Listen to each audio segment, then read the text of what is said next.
नमस्कार, मी विशाल पाटील. झिरो अवरच्या विधान परिषद निवडणूक स्पेशल भागात आपल्या सगळ्यांचं स्वागत. विधान परिषद निवडणूक स्पेशल यासाठी म्हणतोय कारण आजच्या भागामध्ये आपण विश्लेषण करणार आहोत. अवघ्या काही तासांवर आलेल्या विधान परिषद निवडणुकीचं बरोबर 24 तासांनंतर राज्यातल्या 11 विधान परिषदेच्या जागांचा निकाल लागलेला असेल आणि महायुती असो की महाविकास आघाडी यांच्यातला एक उमेदवार पराभूत झालेला असेल. खरं तर एक काळ होता. खरं तर विधान परिषद असो की राज्यसभा दोन्ही सभागृहामधील निवडणुका शक्यतो बिनविरोध व्हायच्या. या निवडणुकांसाठी लोकप्रतिनिधींना मतदानाचा हक्क असल्यानं यात इतके डावपेच आखले जायचे नाही. राजकीय पक्षांच्या आमदारांच्या संख्येवरून त्यांच्या विधान परिषदेमध्ये किंवा राज्यसभेतल्या जागांचा आकडा ठरायचा. याच बिनविरोध निवडणुका जणू आपल्या समृद्ध राजकीय परंपरेचाच भाग बनल्या. मात्र आता काळ बदलला. एक एक मतासाठी राजकीय डावपेच आखले जाऊ लागलेत. आताही राज्यामध्ये असंच चित्र आहे. शिवसेना, भाजप, राष्ट्रवादी काँग्रेस पक्षांसह ठाकरेंनी आपले आमदार हॉटेल्समध्ये ठेवलेत. कारण इथं एक एक मताला महत्त्व आहे. गेल्या 5 वर्षांमध्ये राजकीय गणितं इतकी बदलून गेली आहेत की गेल्या विधानसभेला राज्यामध्ये जिथे सेना, भाजप आणि काँग्रेस, राष्ट्रवादी असे 4 प्रमुख पक्ष होते, तिथे आज 2 शिवसेना, 2 राष्ट्रवादी, 1 भाजप, 1 काँग्रेस असे एकूण 6 प्रमुख पक्ष बनलेले आहेत. त्यामुळे राज्यामध्ये ग्रामपंचायतीच्याही निवडणुका लागल्या तरी त्या प्रतिष्ठेच्या बनतात. आणि हेच आपण गेल्या 2.5 वर्षांमध्ये पाहतो देखील आहे. आणि त्याला विधान परिषदेच्याही निवडणुका अपवाद उरलेल्या नाहीयेत. आणि त्यातच लोकसभा निवडणुकांच्या निकालानंतर राज्यामध्ये महाविकास आघाडीचा आत्मविश्वास चांगलाच वाढलाय. आणि त्यामुळे महाविकास आघाडीनं 3 उमेदवार रिंगणात उभे केलेत आणि महायुतीनं 9 उमेदवार मैदानात उतरवलेत. त्यामुळे मतांची गणितं नक्कीच बदलली आहेत आणि हीच गणितं आपण समजून घेणार आहोत. परिषदेच्या निवडणुकांसंदर्भातल्या प्रत्येक प्रश्नाचं उत्तर देण्यासाठी विधिमंडळाचे माजी प्रधान सचिव डॉक्टर अनंत कळसे आपल्यासोबत असणार आहेतच. त्यांच्याशी देखील चर्चा करायचीच आहे. मात्र त्याआधी पाहूयात आजचा पहिला प्रश्न आणि तो पाहण्यासाठी आपण जाणार आहोत आपल्या पोल सेंटरवर. तर झिरो अवरमध्ये आज आम्ही विचारलेला पहिला प्रश्न, उद्या होणाऱ्या विधान परिषदेच्या 11 जागांसाठी 12 उमेदवार, कुणाचा उमेदवार पडेल असं वाटतंय? महायुतीचा की महाविकास आघाडीचा असे 2 पर्याय तुमच्या समोर.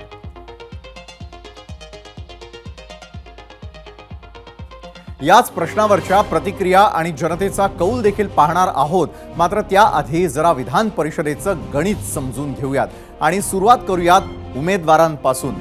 निवडणूक होणार आहे हे तर आता निश्चित झालंय आणि त्यासाठी दोन्ही आघाड्यांकडून कोण कोण रिंगणात आहे ते पाहणार आहोत. आणि त्यासाठी जाऊयात आपल्या मीडिया सेंटरवर. तर उमेदवार कुणाचे किती आणि कोण कोण आहेत? तर विधान परिषदेचे भाजपचे उमेदवार आहेत. त्यामध्ये पंकजा मुंडे, परिणय फुके, सदाभाऊ खोत, अमित गोरखे आणि योगेश टिळेकर यांचा समावेश आहे. त्यानंतर राष्ट्रवादी काँग्रेसचे 2 म्हणजेच शिवाजीराव गर्जे आणि राजेश विटेकर.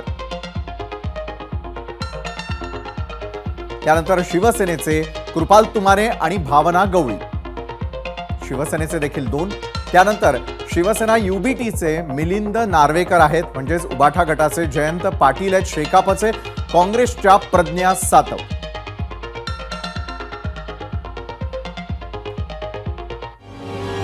तर याच उमेदवाराचं भवितव्य ज्या मतांवरती ठरणार आहे आणि तो आहे आमदारांचा आकडा. आज राज्याच्या विधानसभेच्या आमदारांची संख्या आहे 274. खरं तर आपल्या विधानसभेचा आकडा 288 आहे. मात्र काही आमदार नुकत्याच झालेल्या लोकसभेतच 7 जण खासदार बनले, तर काहींचं निधन झालं, काहींचं निलंबन झालं आणि त्यामुळे 14 जागा रिक्त झाल्या आणि विधानसभेचा आकडा 274 वर आला. तेच बलाबल युती आणि आघाडीमध्ये कसं विभागलंय ते देखील पाहूयात आणि तेच पाहण्यासाठी आपण जाणार आहोत आपल्या मीडिया सेंटरला. तर आकडेवारी कशा प्रकारे विभागली गेलेली आहे त्यावरती एक नजर टाकूयात. आमदार आणि विधान परिषदेचं गणित. यामध्ये महायुतीचे एकूण आमदार आहेत 200, उमेदवार आहेत 9, गरज किती आहे तर 207 ची. त्या पाठोपाठ महाविकास आघाडी आमदारांची संख्या 68, उमेदवार 3 आणि 69ची गरज आहे. त्यानंतर अनिर्णित, मग त्यामध्ये छोटे पक्ष असतील किंवा अपक्ष असतील, एकूण आमदार आहेत 6. तर एकंदरीत आमदार आणि विधान परिषदेचं गणित समजावून घेतल्यानंतर या क्षणाला खरं तर मुख्यमंत्री एकनाथ शिंदे यांची महत्त्वपूर्ण बैठक सुरू आहे. ती ज्या ठिकाणी सुरू आहे त्या ठिकाणी आपले प्रतिनिधी अक्षय भाटकर देखील थेट त्या ठिकाणाहून आपल्यासोबत जोडले गेलेले आहेत. अक्षय, खरं तर अक्षय आपल्यासोबत आहेत, त्यानंतर आपले 3 प्रतिनिधी यावेळेला आपल्यासोबत जोडले गेलेले आहेत. नक्कीच राजू सोनवणे आपल्याला माहिती देणार आहेत महाविकास आघाडी संदर्भातली, आणि सुशांत सावंत भाजपच्या बैठकीवरती नजर ठेवून आहेत. तिन्ही आपल्यासोबत जोडले गेलेले आहेत. अक्षय, मी आपल्यापासून सुरुवात करतो. खरं तर उद्याच्या विधान परिषदेच्या निवडणुकांकडे सगळ्यांचं लक्ष, त्याप्रमाणे स्ट्रॅटेजी देखील आखली गेल्याचं पाहायला मिळत आहे. त्या ठिकाणी नेमकं काय सुरू आहे, कारण मुख्यमंत्र्यांच्या उपस्थितीमध्ये सुरू असलेली बैठक. अक्षय, मुख्यमंत्री थोड्याच वेळात या हॉटेल ताज लँड्स एंडमध्ये येणार आहेत. काल रात्री त्यांच्या अध्यक्षतेखाली एक बैठक झाली आणि आज रात्री पुन्हा एकदा एक बैठक होणार आहे. पण त्याआधी आपल्याबरोबर कर्जतचे आमदार आहेत महेंद्र थोरवे सर. सर, काल एक बैठक झालेलीच आहे, आज पुन्हा बैठक आहे, उद्या विधान परिषदेची निवडणूक आहे. काय नेमकं आपल्याला संदेश दिलेला आहे किंवा काय नियोजन सांगण्यात आलेलं आहे, कशा प्रकारे मतदान होणार आहे?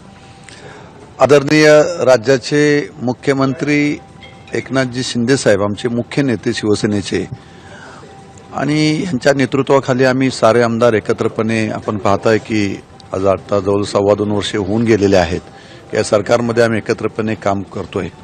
परंतु जो निर्णय शिंदे साहेबांनी त्यावेळेस घेण्यात आला त्या निर्णयाबरोबर सगळे आम्ही 50 आमदार, 40 शिवसेनेचे आणि अपक्ष 250 आमदार आम्ही एकत्रपणे आलेलो आहोत. त्यामुळे शिंदे साहेब जो आदेश आम्हाला देतील त्या आदेशाचं पालन करणं हे प्रत्येक आमदारांचं कर्तव्य आहे. आणि आपल्या सगळ्यांना कल्पना आहे की आदरणीय वंदनीय बाळासाहेबांच्या विचाराचे आम्ही शिवसैनिक आहोत. त्यामुळे शिवसेनेमध्ये तुम्ही जे आता सांगितलं की तुम्हाला व्हीप काढण्यात येणार आहे, तर आम्ही व्हीप हा एक प्रोटोकॉल आहे, पण आम्हाला आदेशाचं पालन करणारे आम्ही कार्यकर्ते आहोत.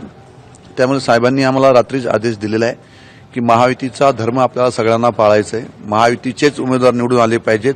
ही स्ट्रॅटेजी फायनल झालेली आहे आणि त्यामुळे महायुतीचे 9च्या 9 उमेदवार निवडून येणार, यात कोणत्याही प्रकारची शंका आमच्या मनामध्ये नाहीये. 11 उमेदवार आहेत, महायुतीने 9 उमेदवार दिलेत, महाविकास आघाडीने 3 उमेदवार दिलेत. त्यांचा कॉन्फिडन्स असा आहे की त्यांनी फक्त ठाकरे गटानेच आपले आमदार जे आहेत ते हॉटेलवर ठेवले, बाकी ठेवले नाहीत. त्यांचा कॉन्फिडन्स आहे की आमचे मतं फुटणार नाहीत. जयंत पाटील यांना देखील कॉन्फिडन्स आहे की मी निवडून येणारच. काय वाटतंय? बघा, त्यांच्याकडे जर काँग्रेस सोडली तर उद्धव गटांकडे असतील किंवा शरद पवारांकडे असतील की विधान परिषदेवर त्यांचा स्वबलावर उमेदवार निवडून जाईल एवढं मताधिक्य त्यांच्याकडे नाहीये. त्यांच्याकडे मतदान नसल्यामुळे त्यांनी त्यांचे उमेदवार त्यांनी फ्री ठेवलेले आहेत आणि जास्तीत जास्त त्यांना उमेदवार कसे बाहेरचे फोडता येतील हा त्यांचा प्रयत्न सुरू आहे. परंतु ते शक्य होणार नाहीये, कारण ह्या ठिकाणी महायुती एकदम घट्ट आहे आणि महायुतीचे तिन्ही नेते त्यांचे प्रत्येक आमदारावर त्यांची प्रत्येकाची कमांड आहे त्या ठिकाणी आहे आणि भरपूर काम, भरपूर विकास त्यांनी या ठिकाणी केलेला आहे. जसं की आपण पाहिलं, थोरवे सर आपल्याशी बोलत होते, असे सगळे आमदार जे आहेत महायुतीचे आणि त्यांच्याबरोबर म्हणजे एकनाथ शिंदे यांच्याबरोबर असलेले अपक्ष आमदार देखील यांच्याबरोबर आहेत. काल बच्चू कडू देखील आले होते. त्यामुळे हे सगळे आमदार सध्या ताजलँड एंड्समध्ये आहेत आणि या ठिकाणी रणनीती ठरवली जाते. आज शेवटची रात्र आहे आणि आज देखील मुख्यमंत्री एकनाथ शिंदे यांच्या अध्यक्षतेखाली एक बैठक होईल. त्या बैठकीमध्ये उद्याची रणनीती सांगितली जाईल. खरंय, रात्र वैरेची असंच म्हणावं लागेल. अक्षय, तुम्ही आपल्यासोबत अशाच प्रकारे जोडलेले राहा. तत्पूर्वी आपण राजू सोनवणे यांच्याकडे जाणार आहोत. राजू, खरं तर महाविकास आघाडीनं देखील आपली रणनीती आखून ठेवलेली, त्यांचे असलेले 3 उमेदवार आणि ते जिंकून आणणं यासाठीचे अनेक आडाखे त्या ठिकाणी बांधले जात असतील. काय सुरू आहे?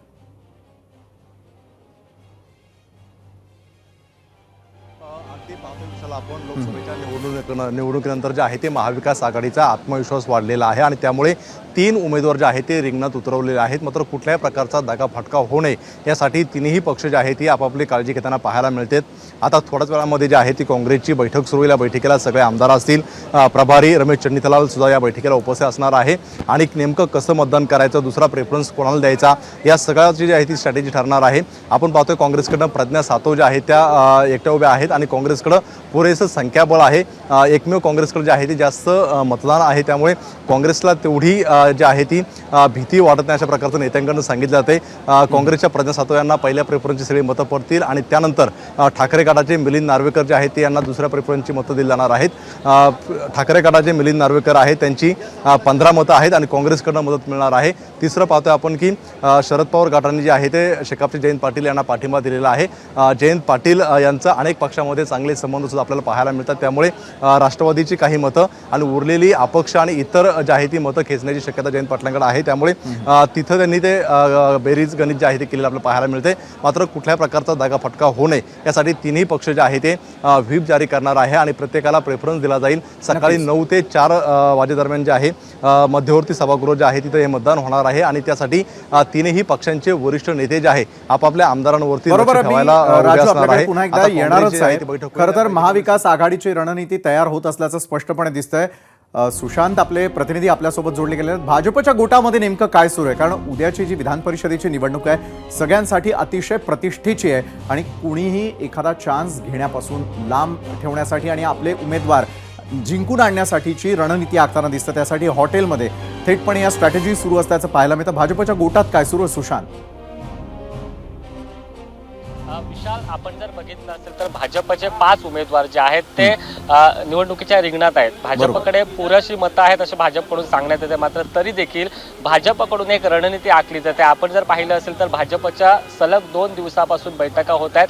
भाजपच्या सगळ्या आमदारांना विशेषतः मार्गदर्शन केलं जात आहे, कारण पहिल्या पसंतीची मतं कुणाला द्यायची। कारण आपण जर पाहिलं असेल तर 2-2.25 वर्षापूर्वी विधान परिषद निवडणूक झाली होती आणि त्यामध्ये भाजपने एक करिश्मा केला होता।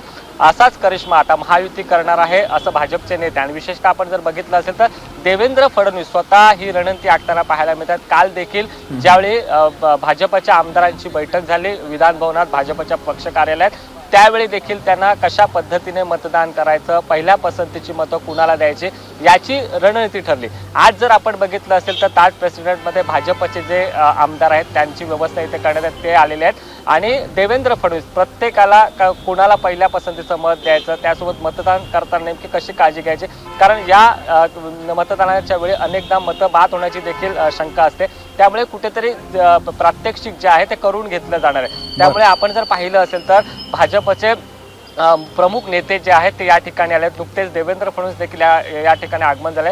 त्याचसोबत आपण पाहिलं असेल देवेंद्र फडणवीस मार्गदर्शन देखील करणार, कारण महायुतीचे 9 उमेदवार जे आहेत ते निवडून आणणं महत्त्वाचं आहे। कारण आपण पाहिलं असेल लोकसभा निवडणुकीत महायुतीला फटका बसला होता आणि या विधान परिषद निवडणुकीत फटका बसू नये पुरेपूर काळजी विशेषतः देवेंद्र फडणवीस यांच्याकडून घेतली जाते। त्यामुळे महायुतीचा प्रत्येक उमेदवार कसा निवडून येईल याची काळजी फडणवीसांकडून खबरदारी फडणवीसांकडून घेतली जाते। त्यामुळे आपण जर पाहिलं असेल तर आता थोड्याच वेळात बैठकीला सुरुवातीला देवेंद्र फडणवीस मार्गदर्शन करतील, त्यानंतर आशिष शेलार जे प्रतोत आहेत ते मार्गदर्शन करतील आणि कशा पद्धतीने मताचा कोटा कसा पूर्ण करायचा, पहिल्या पसंतीला कशी मतं द्यायची, पहिल्या पसंतीला कोण असेल उमेदवार, हे आज रणनीती ठरली जाणार आहे। विशाल, बरोबर आहे सुशांत, मी आपल्याकडे पुन्हा एकदा येईल। मात्र जसं तुम्ही सांगितलं की भाजपचे रणनीतीकार आहेत त्या ठिकाणी देवेंद्र फडणवीस, तशाच प्रकारे राजू मी आपल्याकडे येतो। जयंत पाटलांची देखील स्ट्रॅटेजी तितकीच तोडीस तोड असणार का? कारण तिकडे रणनीतीकार आहेत देवेंद्र फडणवीस आणि इकडे पूर्ण धुरा जी आहे ती जयंत रावांवर आहे।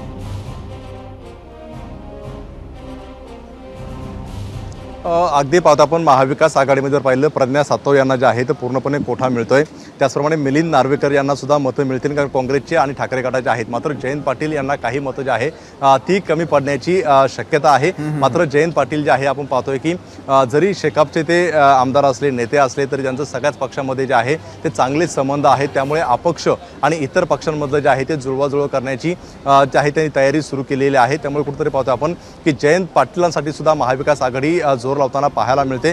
कुठेतरी राष्ट्रवादीकडनं सांगितलं जातं की अजित पवार गटाकडचे काही आमदार जे आहे ते आम्हाला मतदान करतील, क्रॉस वोटिंग होईल आणि त्यामध्ये जयंत पाटील यांचा विजय होईल अशा प्रकारचा विश्वास जो आहे तो शरद पवार गटाला वाटतो। त्यामुळे साहजिकच आहे हे तिन्ही पक्षांनी जोरदार तयारी केलेली आहे। आता यामध्ये सगळ्यात महत्त्वाचं आपल्याला पाहायला मिळते की आज काँग्रेसची आता जी बैठक होणार आहे त्यामध्ये ती स्ट्रॅटेजी ठरणार आहे।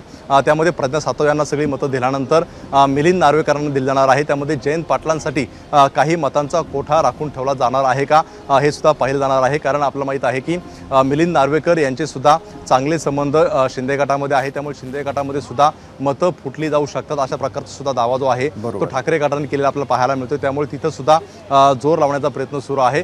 जयंत पाटील जे आहे ते इतर आमदारांशी जे आहे ते जोर लावतात. त्यामुळे एकूणच महाविकास आघाडीची आज रात्री पुन्हा एकदा नेत्यांची जी आहे ती बैठक होईल आणि त्यामध्ये स्ट्रॅटेजी ठरवली जाणार आहे. कुठेतरी लोकसभेच्या निवडणुकीनंतर जो आहे तो महाविकास आघाडीचा आत्मविश्वास वाढलेला आहे आणि हाच आत्मविश्वास जो आहे तो विरोधी पक्षातील आमदार फोडण्यामध्ये किंवा क्रॉस वोटिंग करण्यामध्ये कामी येतो काही पाहावं लागेल. विशाल. नक्कीच राजू, सुशांत आणि तुमचंही लक्ष अशाच प्रकारे पूर्णपणे असू द्या. आणि अक्षय, आपल्याकडे देखील मी पुन्हा एकदा येणार आहे. वेळोवेळी या संदर्भातले अपडेट्स आम्ही आपल्याकडून घेत राहणार आहोत. एका बाजूला पाऊस पडत असल्याचं दृश्यांमध्ये दिसतंय, मात्र वातावरण सध्या तापलेलं आहे, ते म्हणजे विधान परिषदा निवडणुकांसंदर्भातलं आणि त्याच्या रणनीती संदर्भातलं. धन्यवाद आपण दिलेल्या या सगळ्या अपडेट्ससाठी. तर आता वळूयात आजच्या भागातील पहिल्या प्रश्नाकडे. उद्या होणाऱ्या विधान परिषद निवडणुकीबाबत आम्ही विचारलेल्या प्रश्नावरती तुम्ही दिलेल्या प्रतिक्रिया पाहण्यासाठी आपण आता जाणार आहोत आपल्या मीडिया सेंटरवर. तर उद्या होणाऱ्या विधान परिषदेच्या 11 जागांसाठी 12 उमेदवार. कुणाचा उमेदवार पडेल असं वाटतंय? महायुती की महाविकास आघाडी? तुम्ही कशा प्रकारे व्यक्त झालेला आहात सोशल मीडियावरती पाहूयात. एक्सवरती शिवप्रसाद सागर लिहित आहेत, नक्कीच महायुतीमधला एक उमेदवार पडणार. गोविंद पवार म्हणतायत, ज्यांचा घोडेबाजार जास्त वेगात तोच उमेदवार निवडून येईल. तर युट्यूबवरती संतोष शेटे लिहित आहेत, सत्तेत असताना देखील महायुतीला आपल्या आमदारांना हॉटेलमध्ये ठेवावं लागतंय, म्हणजेच महायुतीला फटका बसण्याची शक्यता आहे. सचिन होळकर लिहितात, महायुतीचा सध्या तर एक पडेल, पण विधानसभेला महायुतीचे सगळेच पडणार. उत्कर्ष म्हणतात, महायुतीची मतं फुटणार. तर शिंदे म्हणतात, अजित पवार गटाचा उमेदवार पडणार, महाविकास आघाडीचे तिन्ही उमेदवार कोटा पूर्ण करणार. फेसबुकवरती शंकर ननवरे म्हणतायत, महायुती. मनोहर कदम म्हणतात, महायुतीचा उमेदवार पडेल असं वाटतंय.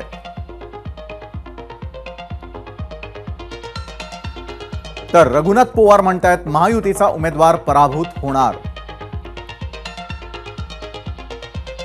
विनोद पाटील म्हणतायत, शिंदे किंवा अजितदादा यांच्यातील एक पडणार. इंस्टाग्रामवरती सोमनाथ माळी व्यक्त होतात, 100% महायुतीमधील एक कुणीतरी नक्कीच पडणार.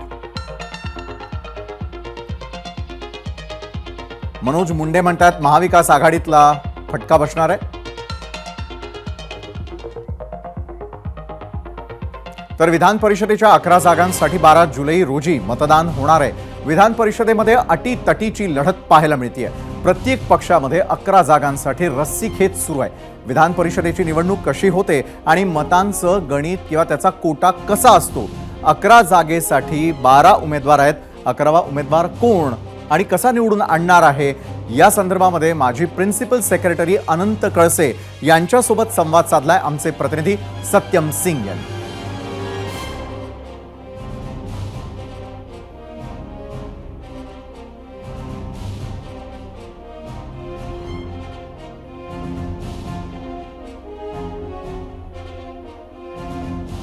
माजी प्रिन्सिपल सेक्रेटरी आहेत विधानसभेचं आपल्यासोबत आहेत अनंत कडसे सर काय सांगाल, कशा पद्धतीने आपण या ठिकाणी विधान परिषदेच्या या निवडणुका पाहत आहात आणि 11 जागासाठी ही निवडणूक आहेत.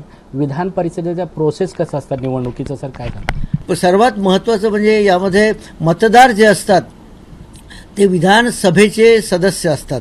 आता विधानसभेचे आपल्याला माहिती आहे 288 विधानसभेचे सदस्य आहे, पण लोकसभेमध्ये काही निवडून गेले, काहीच निधन झालं. त्यामुळे सध्या विधानसभेची इफेक्टिव्ह स्ट्रेंथ जी आहे 274 आहे आणि याचा कोटा काढावा लागतो. ही दुसरी स्टेप जी आहे ती कोटा सिस्टीम आहे. त्या कोटा काढण्यासाठी साधं गणित आहे. त्याच्यामध्ये असा फॉर्म्युला आहे कॉन्डक्ट ऑफ इलेक्शन रूल्समध्ये आणि त्यांच्या इलेक्शनच्या नियमाप्रमाणे की number of valid votes multiplied by 100 divided by number of vacancies आणि +1 आणि जो कोशंट येईल भागाकार येईल प्लस त्याच्यामध्ये 1 मिळवायचा, म्हणजे त्याच्यामध्ये त्रैराशिक करायचं. आता आपण बघूया 274 आपले असं गृहीत धरा की 274 मतदारांनी आपल्याला पूर्ण जे मतदान जे केलेलं आहे ते व्हॅलिड आहे, प्रत्येकाचं मत हे व्हॅलिड ठरलेलं आहे आणि त्याला आपण 100ने गुणल्यानंतर 27,400 होतात आणि त्याच्या भागीला 11 व्हॅकन्सीज आहे आपल्याकडे, त्याच्यात 1 मिळवल्यानंतर 12 होतो आणि त्या भागाकारामध्ये 1 मिळवला तर तो गुणाकार एक अप्रॉक्सिमेटली 2284 येतो. आता एका मताची किंमत या सिस्टीममध्ये 100 आहे, त्याच्यामुळे 2284 म्हणजे त्याला 23 मतं जर मिळाली पहिल्या पसंतीची, म्हणजे पहिल्या पसंतीची म्हणजे ज्या बॅलेट पेपरवर एक आकडा टाकलेला आहे अशी जर 23 मतं त्या सदस्याला मिळाली तर तो पहिल्या राऊंडमध्ये निवडून येईल. अशी एकंदर ही मतदानाची पद्धत असते. 12 उमेदवार पक्षाने दिले, प्रत्येक पक्षाने मिळून टोटल 12 उमेदवार. मात्र यामध्ये आपण 11वा उमेदवार जो आहे तो कसा आणि कुठला पक्ष कसे निवडून आणतील त्यासाठी यामध्ये पद्धत अशी आहे की सगळ्या उमेदवाराची मतमोजणी करण्यात येतं आणि ज्यामध्ये सगळ्या असं गृहीत धरा की 6-7 उमेदवार पहिल्या त्याला 23 किंवा 25 मतं पडली 7 उमेदवारांना, तर ते पहिल्या राऊंडमध्येच म्हणजे कोट्यापेक्षा 2284 हा कोटा झाला. मग सांगितल्याप्रमाणे कोट्यापेक्षा ज्याला जास्त मतं पडतात तो पहिल्या राऊंडमध्ये निवडून येतो. पण याच्यामध्ये पद्धत अशी आहे, आता त्याच्यानंतर सेकंड राऊंड जो होतो तो सरप्लसचा असतो. म्हणजे आता सरप्लस मतं कसे, मी साधं गणित आपल्याला समजावून सांगतो. एखाद्या उमेदवाराला 26 जर एका बॅलेट पेपरवर एका उमेदवाराला 26 मतं जर पडली असतील तर त्याच्या मताची किंमत 2600 होती. तर मग 2600 मायनस 2284 कोटा, तर जे उरलेला 400 काहीतरी समथिंग 412 वगैरे येईल, हा त्याचा सरप्लस झाला. म्हणजे 412 मतं हे सरप्लस झाले. आता हे सरप्लस वाटताना त्याच्यामध्ये नियम असा आहे की सगळ्यात जास्त सरप्लस ज्या उमेदवाराला असते, त्याच्यात पक्ष वगैरे बघितलं जात नाही, ज्या उमेदवाराला सगळ्यात जास्त सरप्लस असतात त्याचे मतं आधी वाटली जातात, डिस्ट्रीब्यूट केली जातात सेकंड प्रिफरन्सची. म्हणजे त्याचे सगळे बॅलेट पेपर, आता 26च्या 26 बॅलेट पेपर त्याचे तपासले जातील आमच्या रिटर्निंग ऑफिसर मार्फत आणि ते 26 बॅलेट पेपरवर त्यांनी आधी बघितलं जाईल की त्याच्यामध्ये एक्झॉस्टेड बॅलेट पेपर किती, अनएक्झॉस्टेड बॅलेट पेपर किती, आणि शेवटी काय होईल, शेवटच्या राऊंडमध्ये ज्याला सर्वात कमी मतं पडेल, आता इथे 12च असल्यामुळे सर्वात कमी ज्याला मतं पडेल तो एलिमिनेट होईल. त्या एलिमिनेशनच्या राऊंडला एक एलिमिनेट झाला की त्याची पुढे मतं वाटण्याची गरज नाही, दुसरे 11 ते निवडून येतील. कॅमेरामन मनोज जयस्वाल सोबत सत्यम सिंग, एबीपी माझा, मुंबई. आणि आता वेळ झालेली आहे विधान परिषद निवडणुकीबाबत आम्ही विचारलेल्या प्रश्नावरती महाराष्ट्रानं दिलेला कौल पाहण्याच्या आणि तो पाहण्यासाठी आपण जाणार आहोत आपल्या पोल सेंटरवर. तर महाराष्ट्रानं आज काय कौल दिलेला आहे? आज आपल्याला 85,000 मतं प्राप्त झालेली आहेत यूट्यूबवर. या 85,000 मतांपैकी महायुती असं म्हणणं आहे 70% जनतेचं, महाविकास आघाडी म्हणते 30% जनता. हा आहे महाराष्ट्राचा कौल यूट्यूबवरचा. यूट्यूब नंतर इंस्टाग्रामवर 3,000 मतं आपल्याला प्राप्त झालेली आहेत. या 3,000 मतांपैकी 68% म्हणतात महायुती, 32% म्हणतात महाविकास आघाडी. त्यानंतर फेसबुक एकूण मतं 1500. या 1500 मतांपैकी 53% म्हणतात महायुती, महाविकास आघाडी म्हणतात 47%. तर एक्स वरती देखील तुम्ही व्यक्त झालेला आहात. तुम्ही दिलेला कौल काय सांगतोय एक्स वर? तर 62% म्हणतात महायुती, महाविकास आघाडी म्हणते 38%. विधान परिषदेच्या 11 जागांसाठी उद्या सकाळी 9 ते दुपारी 4 या वेळेमध्ये मतदान होणार आहे. 12 उमेदवार असल्यानं निवडून येण्याचं गणित अतिशय किचकट बनलेलं आहे. सगळ्या जागांचा निकाल हाती यायला खूप वेळ लागेल याचा आपल्याला 2022 सालच्या निकालावरून अंदाज आहे. उद्धव ठाकरे सरकार सत्तेमध्ये असताना आणि महाविकास आघाडीकडे पुरेसं संख्याबळ आहे असं वाटत असताना भाजपनं आधी राज्यसभा आणि नंतर विधान परिषदेतही आपला एक जास्तीचा उमेदवार निवडून आणलेला होता आणि त्यावेळी फडणवीसांनी चमत्कार केला असं मानलं गेलं. उद्या तसाच चमत्कार होणार का की दोन्ही राष्ट्रवादी आणि दोन्ही शिवसेनेमध्ये गणित बिघडणार आहे? लोकसभेप्रमाणे शरद पवार महायुतीला कात्रजचा घाट दाखवणार? या सगळ्याची उत्तरं उद्या मिळतील. आता विश्लेषण करूयात शरद पवारांच्या आजच्या सर्वात मोठ्या दाव्याचं. राज्यामध्ये आगामी विधानसभांमध्ये महाविकास आघाडीच्या 225 पेक्षा जास्त जागा जिंकून येऊ शकतात असं वातावरण राज्यामध्ये आहे असा दावा शरद पवारांनी केलाय. खरं तर मंच होता पक्षप्रवेशाच्या कार्यक्रमाचा मुंबईमध्ये आज भाजपचे माजी आमदार सुधाकर भालेराव यांनी राष्ट्रवादी काँग्रेसच्या शरद पवार गटामध्ये प्रवेश केला. विधानसभेची निवडणूक पुढील 2 ते 3 महिन्यांमध्ये जाहीर होण्याची शक्यता आहे आणि त्याच पार्श्वभूमीवर राज्याच्या राजकारणामध्ये घडामोडी वाढल्या आहेत. महायुती आणि महाविकास आघाडीनं जागा वाटपाची तयारीही सुरू केलेली आहे. सर्वच नेते मंडळी सध्या मतदारसंघाचा आढावा घेताना दिसतात आणि त्यातच आज माजी आमदार सुधाकर भालेराव यांच्या पक्षप्रवेशाच्या मेळाव्यात बोलताना शरद पवारांनी आगामी निवडणुकीसंदर्भात भाष्य केलं. तसंच लोकसभेतील महाविकास आघाडीच्या यशाबद्दल सांगत आता विधानसभेच्या निवडणुकीमध्ये 288 जागांपैकी महाविकास आघाडीच्या 225 जागा निवडून येतील असा दावा शरद पवारांनी केला. अर्थात आता शरद पवारांनी इतकं मोठं विधान केलं म्हटल्यावर त्यावर चर्चा नक्कीच होणार आणि तसंच झालं.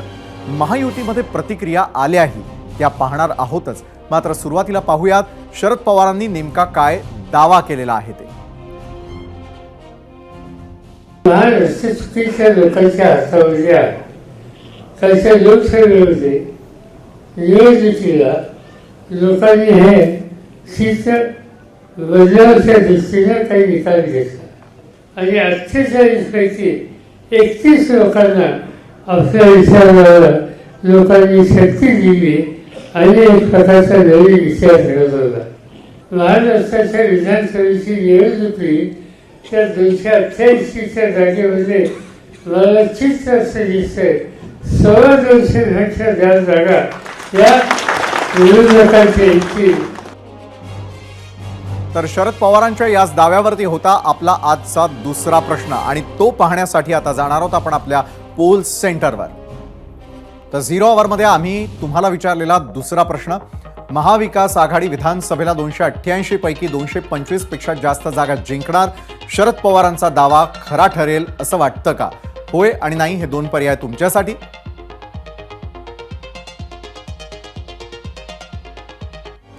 महाराष्ट्रामध्ये लोकसभेच्या निवडणुकीच्या निकालानं काय बदललं असा प्रश्न विचारला तर तुम्ही म्हणाल की महाविकास आघाडीला चांगलं यश मिळालं, 48 पैकी 31 जागांवर विजय मिळाला. तर मी त्यापुढे जात आणखी एक गोष्ट सांगतो आणि ती म्हणजे लोकसभेच्या निकालानं महाविकास आघाडीचा आत्मविश्वास जबरदस्त वाढला आणि महायुतीला झालेल्या चुका सुधारण्याचा वेळ मिळाला. आता कोणती आघाडी कशी तयारी करते हे आपण पाहणार आहोत. मात्र त्याआधी पाहूयात शरद पवारांच्या दाव्यावर भाजप प्रदेशाध्यक्ष चंद्रशेखर बावनकुळे यांनी कसा पलटवार केलाय ते. महाविकास आघाडीला 155च्या वर जागा मिळणार नाही असे शरद पवार म्हटले होते. 15 दिवसापूर्वीच म्हटले होते पवार साहेब की 155 मिळणार महाविकास आघाडीला. आता म्हणतात 225 मिळणार. आता लोकसभेमध्ये जनतेची दिशाभूल करून मतं घेतले. आता जनता विचारतात, ते आमच्या महिला भगिनी विचारतात आहे की खटाखट 8,500 रुपये कुठं आहे. आणि त्यामुळं महाविकास आघाडीला मत देणं म्हणजे मोदींच्या सरकारच्या योजना बंद पाडणे आहे.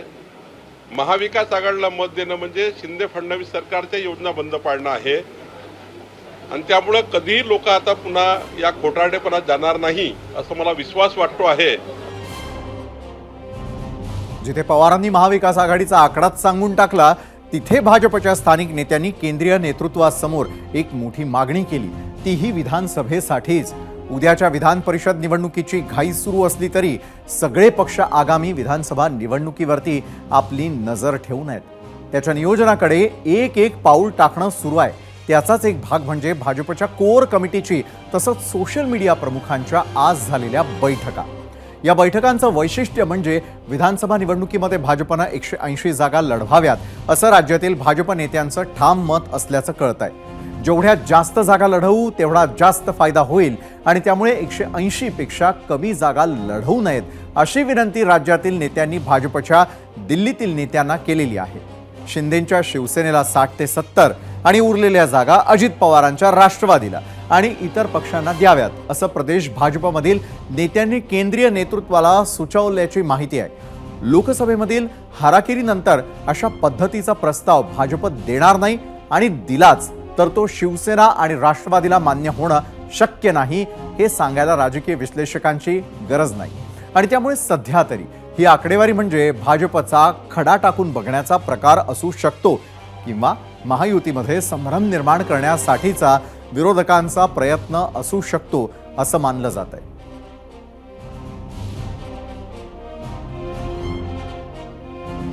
आणि यावरच भाजपचे वरिष्ठ पातळीवरील नेते नेमकं काय म्हणतायत हे जाणून घेणं गरजेचं आहे. जागा वाटपाबाबत अजून कुठलीही चर्चा सुरू झाली नसल्याचं भाजपचे प्रदेशाध्यक्ष चंद्रशेखर बावनकुळे यांनी सांगितलं.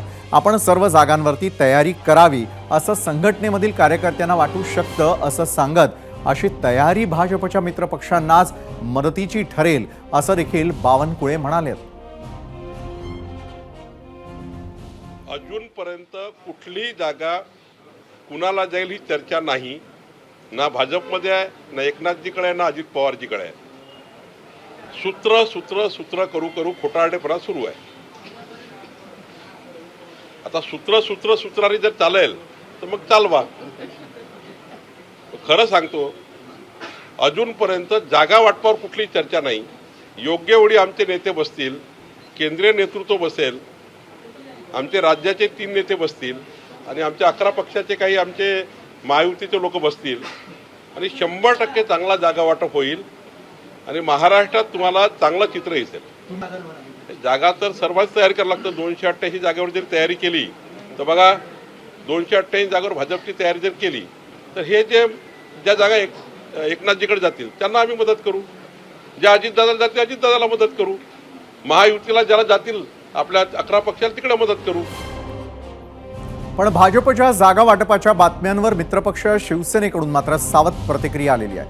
महायुतीमधील तिन्ही पक्षाचे प्रमुख नेते योग्य निर्णय घेतील अशी माहिती शिवसेनेचे मुख्य प्रवक्ते संजय शिरसाट यांनी दिली. जागा आणि जबाबदाऱ्या यांचं समसमान वाटप होईल असा विश्वास देखील त्यांनी व्यक्त केलेला आहे. आज मागणीचा हा विषय नाहीये. एकनाथ शिंदे साहेब आमचे मुख्य नेते आहेत, त्यांना तो सर्व अधिकार दिलेला आहे. भाजपने त्यांची रणनीती काय ठरवतात, शिवसेना काय ठरवते किंवा राष्ट्रवादी काय ठरवते, हा आपसातला त्यांचा विषय आहे. परंतु जेव्हा महायुतीची बैठक सुरू होईल त्यावेळेला हे तिन्ही नेते मिळून जो काही निर्णय घेतील तो सर्वांना लागू होईल. मग त्या जागा शेअरिंगचा जो काही विषय असेल, मग आमच्या वाट्याला किती त्यांच्या वाट्याला किती हे कोर कमिटी किंवा अशा कमिटी ठरवत नसतात, तर ते पक्षाचे नेते ठरवत असतात. या निवडणुकीत देखील पदांचं जबाबदाऱ्यांचं समसमान वाटप होणार का? निश्चित होणार आहे, निश्चित होणार आहे. सगळे जबाबदारी ह्या वाटून दिल्या जाणार आहेत आणि प्रत्येकाला हा अँगलने काम करावं लागणार आहे की कोण कोणत्या पक्षाचा नाही. तर महायुतीचा जो घटक असेल, घटक पक्षाचा जो काही सदस्य असेल त्याला निवडून आणण्याची जबाबदारी ह्या तिन्ही लोकांची असणार आहे. लोकसभा निवडणुकीमध्ये महाविकास आघाडीला मोठं यश मिळालं आणि त्यामुळे महाविकास आघाडीमधील तिन्ही पक्षांचा आत्मविश्वास वाढलाय. त्याचा प्रत्यय विधानसभा निवडणुकीच्या तयारी दरम्यान येतोय. उबाठा शिवसेनेनं नाशिक जिल्ह्यामध्ये विधानसभा मतदारसंघनिहाय बैठकांना सुरुवात केली आहे. नाशिक जिल्ह्यामधील 15 पैकी 8 जागांवर ठाकरेंच्या शिवसेनेनं चाचपणी सुरू केली आहे. या 8 जागांवर शिवसेना मजबूत असल्याचा दावा जिल्हा प्रमुख सुधाकर बडगुजर यांनी केलाय. नाशिक शहरातील नाशिक मध्य आणि नाशिक पश्चिम या 2 जागांसह देवळाली मतदारसंघावरती उबाठा शिवसेनेनं आपला दावा केलाय. शिवसेनेनं दावा केलेल्या मतदारसंघामध्ये राष्ट्रवादी काँग्रेस शरद पवार गट आणि काँग्रेसचे उमेदवारही इच्छुक आहेत. राष्ट्रवादी काँग्रेस शरद पवार गटानंही नाशिक मध्य आणि पश्चिमवर आपला दावा ठोकलाय. त्यामुळे जागा वाटपाचा मुद्दा कळीचा ठरणार आहे. अशा दाव्या प्रतिदाव्यांमुळे आघाडीमध्ये बिघाडी होण्याची शक्यता वर्तवली जाते. महाविकास आघाडीचे वरिष्ठ नेते काय निर्णय घेणार याकडे मात्र आता सगळ्यांचं लक्ष लागून असेल.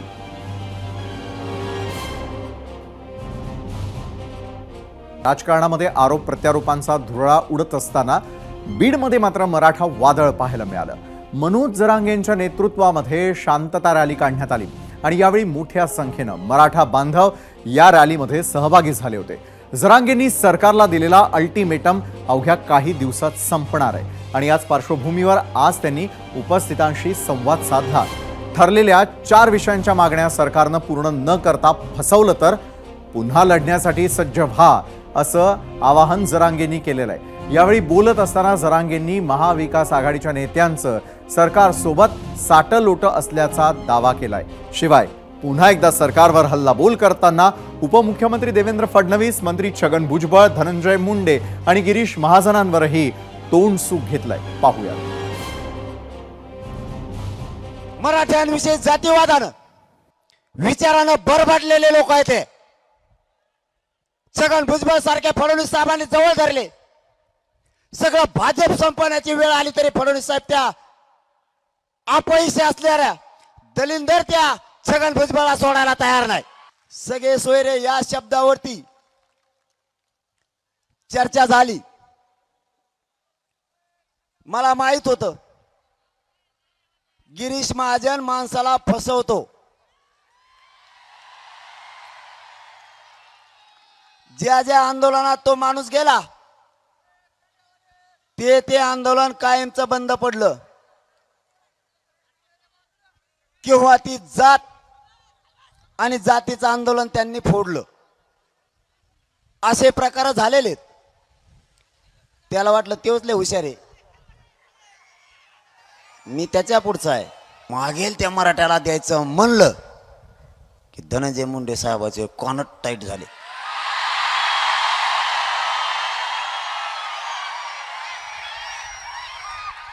कारण हे असे त्या दिवशी बैठकीला होते गुडघ्यावर बसलेले असे. ते म्हणले ओबीसीच्या नेत्याचं लय पोट दुखत आहे. सरसकट म्हणल्यावर यागळा शब्द आणा काहीतरी. म्हणलं यागळा काय आणा भाऊ आता. म्हणलं मग ज्या मराठ्याची नोंद सापडे त्याच्या सोयऱ्याला द्या. आणि आता वळणार आहोत शरद पवारांनी केलेल्या दाव्यावर. आम्ही विचारलेल्या प्रश्नावरती तुम्ही दिलेल्या प्रतिक्रिया पाहण्यासाठी आणि त्या प्रतिक्रियांसाठी आपण जाणार आहोत आपल्या मीडिया सेंटरवर. तर 0 आवरमध्ये आम्ही तुम्हाला विचारलेला आजचा दुसरा प्रश्न. महाविकास आघाडी विधानसभेला 288 पैकी 225 पेक्षा जास्त जागा जिंकणार. शरद पवारांचा दावा खरा ठरेल असं वाटतं का? होय आणि नाही हे 2 पर्याय तुमच्या समोर होते. मात्र सोशल मीडियावरती तुम्ही व्यक्त होतात त्यावेळेला स्वप्नील थोरवे लिहितात, लोकसभेत महायुती विरोधात आलेला निकाल पाहता अवघड काहीच नाही, पण जागा वाटप बंडखोरी 3 पक्षांमधला समन्वयाचा अभाव यांचं आव्हान असेल. किरण स्वामी म्हणतात आरक्षण विषयामुळे महाविकास आघाडीला लाभ मिळेल.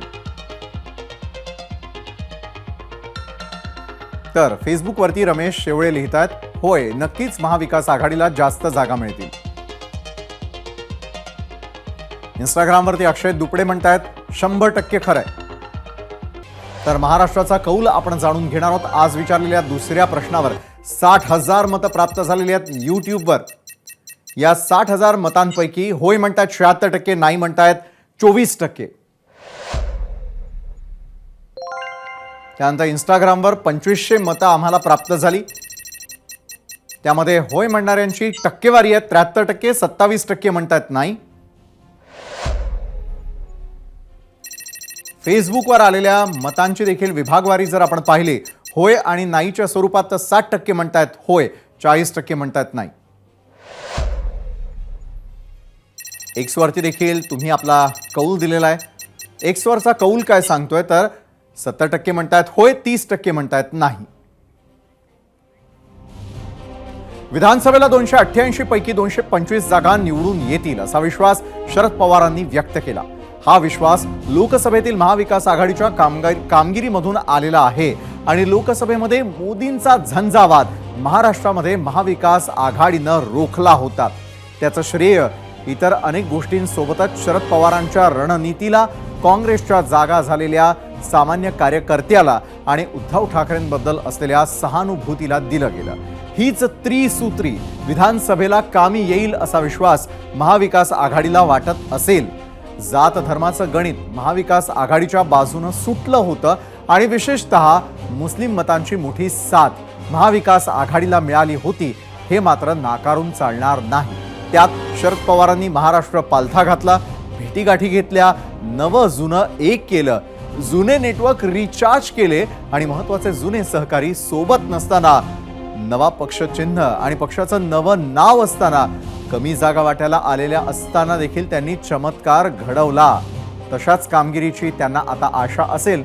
त्यात त्यांना यश येईल की शरद पवार नावाचं कोडं सोडवण्यामध्ये महायुतीला यश येईल यावर विधानसभेचा निकाल अवलंबून असेल.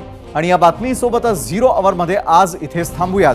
उद्या संध्याकाळी पुन्हा आपली भेट होणार आहे 7:56 त्यासाठी पाहत रहा ABP माझा.